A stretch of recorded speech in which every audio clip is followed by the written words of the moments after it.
What's up folks, Mike here at Welling Watches and welcome to the video.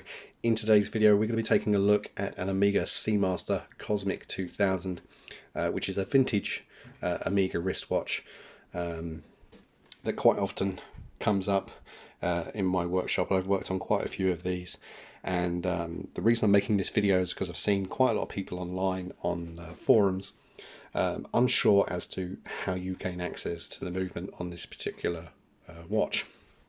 Now, in most watches, you would remove the case back and the stem, and the movement would come out of the back of the watch, and everything's relatively easy. But it's not quite the same case with this particular model from Omega. Now, Omega did make other Cosmic models which incorporated a monobody case, whereas the glass comes out the front, the movement comes out of the front, and that's relatively easy to access. On those particular Cosmics, what you would use is an air pump or a glass claw tool, or a specific Omega tool to remove the glass, rotate the movement slightly, and then it pops out of the case really easy. Now, whilst you can use these handheld air tools on a Cosmic 2000, the result you'll get will vary and often end up ending in failure, because certain things will happen that you don't want to happen. So this particular model, as I said, is a Cosmic 2000. It's not in great shape, it hasn't aged terribly well, but it is in for a service and a restoration, and that's what's going to happen to this watch. Now, this particular model is a module based design, which means it has a center metal casing, and it is sandwiched with a crystal on the front and a case back like this with a huge gasket. Now, when this case back is in place, there is no way to prise the case back off. It's not like a snapback wristwatch. You can't just use a case knife to snap this off. This is actually press fitted into the case module so that it can't be removed easily, and keeps the watch waterproof, watertight, and it's quite an old design. So there's no easy way to remove this case back like using normal tools. So when people normally try to gain access to movement on these particular models of watch, is they'll use an air tool such as this, or a plastic syringe. These work really well as well. Is they'll put this tool on the pendant tube like so. They'll force the air through the case. The crystal will come out the front, and then they'll realise that they can't get the movement out from the front. They actually have to remove the case back. And that's where the problems actually start, is because every time they force air through the case, they'll often find that the crystal will come out, the case back stays in place. And the thing is with this particular model of watch is you have to set it up so that the glass has no option but to stay in place, meaning that the case back can come out. Now, the only caveat with this is that you will require a compressor. If you don't have a compressor, then hopefully you'll have a friend that does have access to a compressor that can produce between 80 and 120 psi, because that's about the required force that you're going to need to get that case back off the watch. This particular model took 80 psi, but I have known them to take up to 120 psi in order to get the case back off. If you don't have a compressor, or you don't have a friend that has a compressor, you can purchase one for between 70 and 130 pounds, including a hose and gun, in order for you to do that job. But most of you out there will probably have a friend that has a compressor that you can use. So how then do we get access to the movement when we can't use conventional glass tools like this? So the problem lies in the fact that you want the glass to remain in place, but you want the case back to come out. So the easiest way to do that, and this is how I do this in my workshop, is you'll need one flat nylon die and one recessed die. This is an aluminium one from a Seiko S20 set. Doesn't have to be aluminium, you can use a nylon die as long as it's recessed and it's wide enough. That's pretty much all you need. Then you'll need a glass press tool.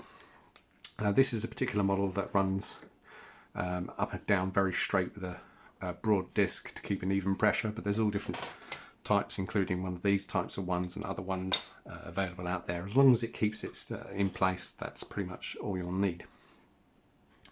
So what we're going to do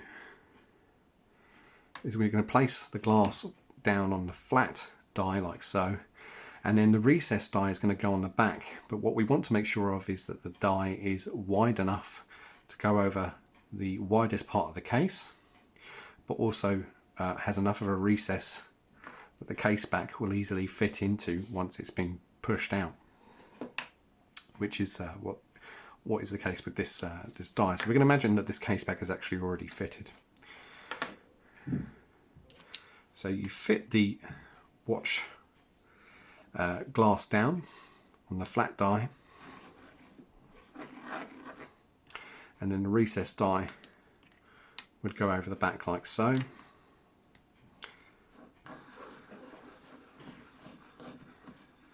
And slowly and carefully you'd close the case tool down. It doesn't have to be super tight, just enough to make sure that the watch can't move, and the watch will be held in place like so. So with everything fairly lined up, that's when you'd use the compressor gun on the pendant tube. If need be, use a plastic bag to help keep the seal, and then once you have the pressure up to 80 psi, give it a shot with that. And most of the time with 80 psi it'll actually come out relatively easy on the first go, and you force the air through the case back will come out, and that's pretty much how it happens. So then you just remove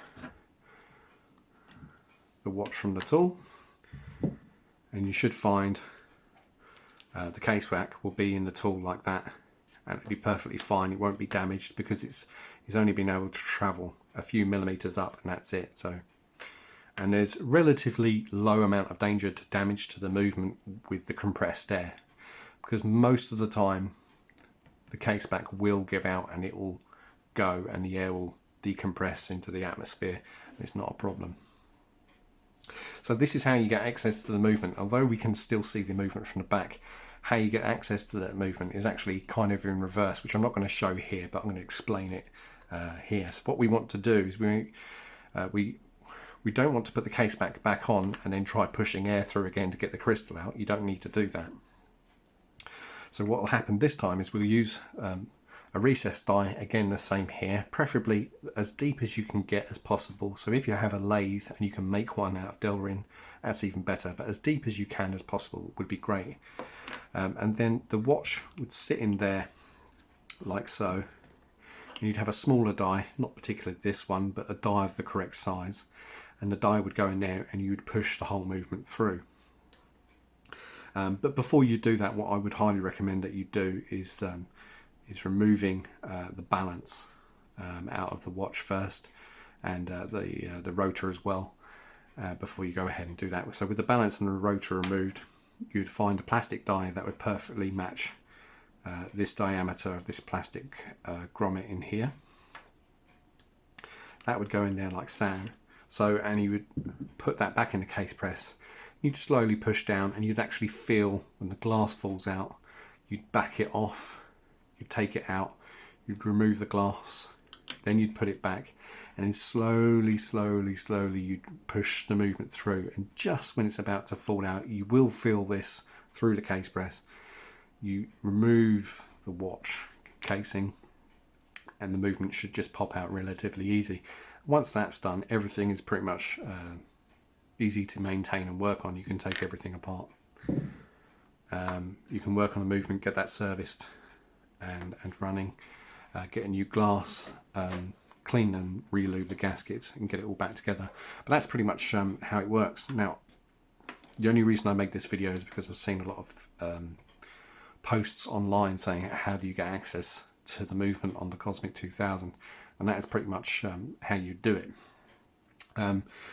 When these watches got sent back to Amiga, they had a specialist set of tools that did pretty much the same thing, but you were never allowed access to them, so people often had to send these particular watches back to Amiga to be fixed. But they can be done in the workshop with a little bit of know-how, and a reasonably strong amount of compressed air will do the trick. And that's pretty much it. I might do some follow-up videos regarding how you remove the movement, which is the next stage, and then reassembly, some other videos on that. But this video is just basically to help any of you out there that are working on one of these or have one of these in and want to know how you physically go about gaining access to the movement on this particular model of watch. And that's pretty much, that's how. And I've restored several of these using this method. So that's it for today. I hope it's proven helpful. If it has, leave a like, subscribe to the channel. But until then, take care and have fun.